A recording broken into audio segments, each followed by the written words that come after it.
All right. Below the thunders of the upper deep, far, far beneath in the abysmal sea, is ancient, dreamless, uninvaded sleep. The Kraken sleepeth. Faintest sunlight flee about his shadowy sides.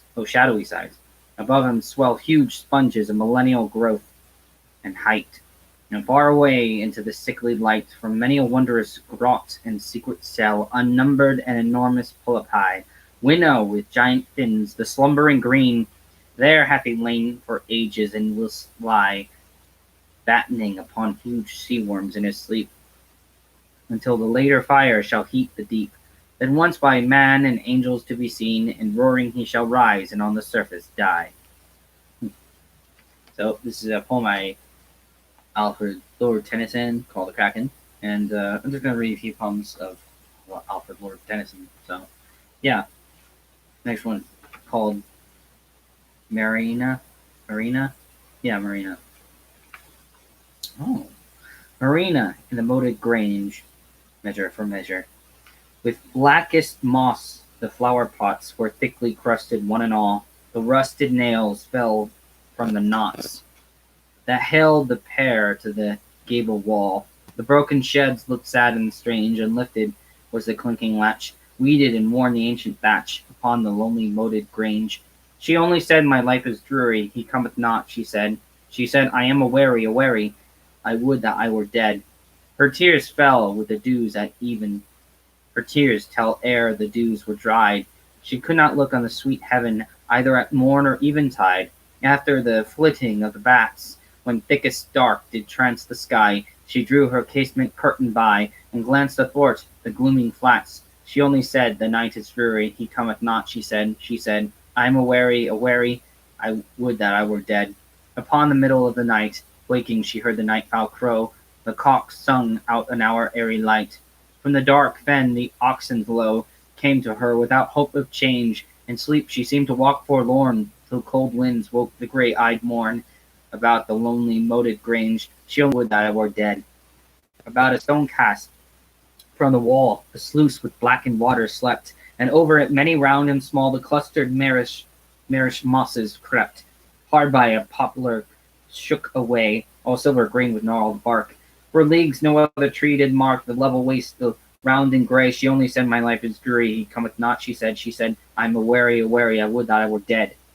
And ever when the moon was low, and the shrill winds were up and away, and the white curtain to and the gusty shadows sway, but when the moon was very low, and wild winds bound within their cell, the shadow of the poplar fell upon her bed across her brow. She only said, "The night is dreary, he cometh not," she said, "I am a weary, I would that I were dead." All day within the dreary house, doors upon their hinges creaked, the blue fly sung in the pane, the mouse behind the mouldering wainscot shrieked, or from the crevice peered about, old faces glimmered through the doors, old footsteps trod the upper floors, old voices called from without. She only said, "My life is dreary, he cometh not," she said, "I am a weary, I would that I were dead." The sparrows chirrup on the roof, the slow clock ticking, and the sound which to the wooing wind aloof the poplar made, did all confound her sense. But most she loathed the hour when the thick mottled sunbeam lay athwart the chambers, and the day was slopping towards her western bower. Then she said, I am very dreary, he will not come," she said. She wept, "I am weary, O God, that I were dead." Hmm. A spirit haunts the years. Well, this is just a titled song here. A spirit haunts the year's last hours, dwelling amid these yellowing bowers. To himself he talks, or at eventide listening earnestly. At his works you may hear him sob and sigh, in the walks earthward he boweth the heavy stalks. Of the mouldering flowers heavily hangs the broad sunflower, over its grave eye the earth so chilly, heavily hangs the hollyhock, heavenly hangs the tiger lily. The air is damp and hushed and closed, as a sick man's room when he taketh repose. An hour before death my very heart faints, and my whole soul grieves at the most rich smell of the rotting leaves, and a breath of the fading edges of box beneath, and the year's last rose. Heavily hangs the broader sunflower over its grave. Aye, the earth so chilly, heavily hangs the hollyhock, heavily hangs the tiger lily. Okay, I'll just read this one and then I'll end it after this.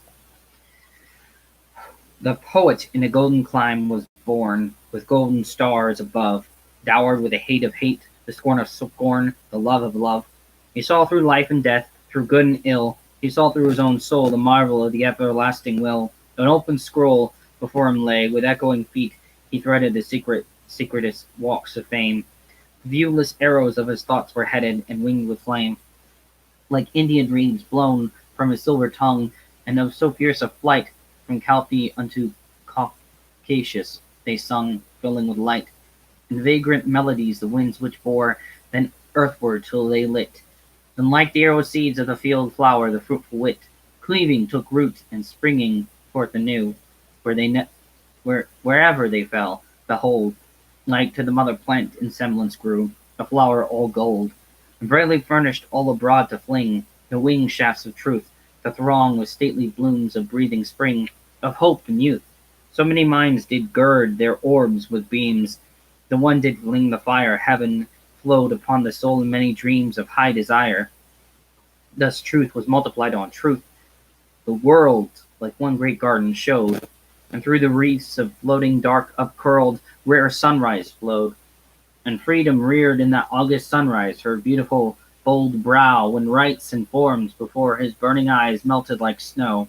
There was no blood upon her maiden robes, sunned by those orient skies, though round about the circles of the globes of her keen eyes.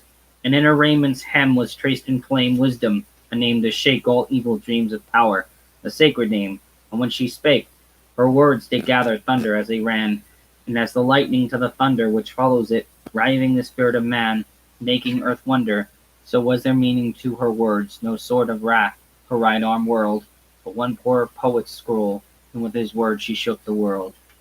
So that's how the poet.